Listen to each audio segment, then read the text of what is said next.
కడప పులివెందుల్లోని మేఘా లేఅవుట్లో అక్రమాలు జరిగాయనే ఆరోపణలు వినిపిస్తున్నాయి. దీనిపై విచారణకు సీఎం చంద్రబాబు ఆదేశించారు. గత ప్రభుత్వంలో 8,400 ఇళ్లను మంజూరు చేశారు. అర్హత లేని వారికి అందించారని ఆరోపణలు వినిపిస్తున్నాయి. ఈ అక్రమాలపై సీఎం చంద్రబాబుకి ఎమ్మెల్సీ భూమిరెడ్డి, రామ్ గోపాల్ రెడ్డి ఫిర్యాదు చేశారు. దీంతో చంద్రబాబు స్పందించి విచారణ చేయాలని ఆదేశించారు.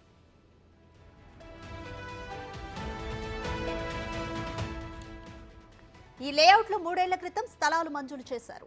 కాంట్రాక్టర్లు 60 కోట్ల రూపాయల బిల్లులు తీసుకుని పనులు నిలిపేశారని స్థానికులు చెబుతున్నారు. 6,000కు పైగా ఇళ్ల నిర్మాణాలు చేపట్టాల్సిండగా 3 ఏళ్లలో 99 ఇళ్లనే నిర్మించారనే ఆరోపణలు వస్తున్నాయి.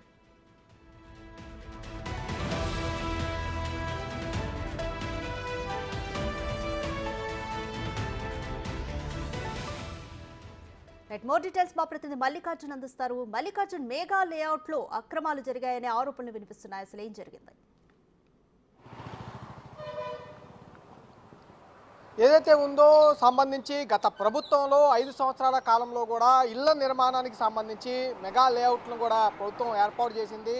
దానికి సంబంధించి జగనన్న కాలనీల పేరుతో కూడా 25 లక్షల ఇళ్లను మంజూరు చేసి నిర్మిస్తామంటూ కూడా గతంలో ఎన్నికల ముందు హామీ ఇచ్చింది. తర్వాత అధికారంలోకి వచ్చిన తర్వాత పూర్తిగా దాదాపుగా కూడా అంటే ఈ స్కామ్కు సంబంధించి మొత్తం ఏదైతే ఉందో ఈ ఇళ్ల స్థలాలకు సంబంధించి కూడా పంపిణీ చేస్తున్నామని, అక్కడున్న భూములు కొనుగోలు చేసి అక్కడ రైతులకు ఇవ్వటం, రైతుల దగ్గర నుంచి భూములు కొనుగోలు చేసి ఎక్కువ ధరలు రైతులకి, అలాగే బ్రోకర్స్ మధ్యలో ఎవరైతే మీడియేటర్లుగా వైసీపీ నాయకులు వ్యవహరిస్తూ ఉన్నారో వాళ్లకు ఆ డబ్బుల్ని అందజేయటం, ఇలాంటి అక్రమాలన్నీ కూడా గత 5 సంవత్సరాల కాలంలో చోటు చేసుకున్నాయి. దాంతో పాటుగా అర్హుల్ని ఎవరైతే ఉన్నారో పేదలకు ఇళ్ల స్థలాలు ఇస్తామంటూ చెప్పిన గత ప్రభుత్వం ఎవరైతే అర్హుల జాబితాగా పేర్కొంటా ఉందో దాంట్లో కూడా డబ్బుల్ని డిమాండ్ చేస్తూ డబ్బుల్ని తీసుకొని కూడా అనర్హులకి అర్హత జాబితాల్లోకి చోటు చేసుకోవడం, వారి దగ్గర నుంచి డబ్బులు వసూలు చేయడం, తర్వాత వైసీపీకి అనుకూలంగా వ్యవహరించే వాళ్లకు ఈ లేఅవుట్లతో స్థలాలు ఇవ్వడం వంటి కార్యక్రమాలు కూడా గత ప్రభుత్వం చేసుకుంటూ వచ్చింది.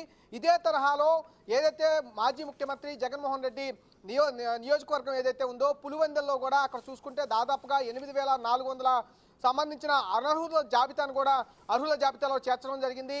వారికి అక్కడ ఇళ్ల నిర్మాణానికి స్థలాలను కూడా మంజూరు చేయడం జరిగింది. అయితే అక్కడ మొత్తం దాదాపుగా కూడా 6,000 ఇళ్ల నిర్మాణాలని టార్గెట్గా పెట్టుకున్నారు. కానీ అక్కడ నిర్మించింది 99 ఇళ్లను మాత్రమే నిర్మించడం జరిగింది. గత 5 సంవత్సరాల్లో చూసుకుంటే టిట్కో ఇళ్లతో కలుపుకొని మొత్తంగా చూసుకుంటే 1,5 లక్షల 2 లక్షల లోపు ఇల్లు మాత్రమే నిర్మించడం జరిగింది. అప్పుడు టార్గెట్గా 5 లక్షల ఇళ్లను కూడా సంవత్సరానికి పెట్టుకున్న పరిస్థితి ఉన్నప్పటికీ కూడా అధికారులు కానీ అప్పుడున్న ప్రభుత్వం కానీ నిధులు మంజూరు చేయలేని పక్షంలో ఇళ్ల నిర్మాణాలు కూడా ఆగిపోయిన పరిస్థితి ఉంది. కానీ మొత్తం ఏదైతే స్థలాల వరకు అంటే సెంటున్నర భూమి స్థలాలు కేటాయించడం వరకే చూశారు. ఇప్పుడు నియోజకవర్గాల్లో కూడా ప్రతి నియోజకవర్గంలో వైసీపీ నేతలకు సంబంధించి భూములు స్థలాలు కేటాయింపులోనూ వాళ్ళ చేతి హస్తం ప్రదర్శించారని కూడా చెప్పుకోవచ్చు. స్వయంగా ముఖ్యమంత్రి అంటే మాజీ ముఖ్యమంత్రి నియోజకవర్గం పులివెందుల్లో సైతం అక్కడున్న నేతలు ఎవరైతే వైసీపీ నేతలు ఉన్నారో వాళ్ళు అక్కడ నియోజకవర్గంలో మెగా లేఅవుట్ని ఏర్పాటు చేయడం, ఆ లేఅవుట్లో కూడా అనర్హులుగా ఉన్న 8,400 ఆ అర్హుల జాబితాను సిద్ధం చేసి మరి అక్కడ ఒక భారీ స్కామ్కు తెరలేపారని కూడా చెప్పుకోవచ్చు. దీనికి సంబంధించి విచారణ చేయాలంటూ కూడా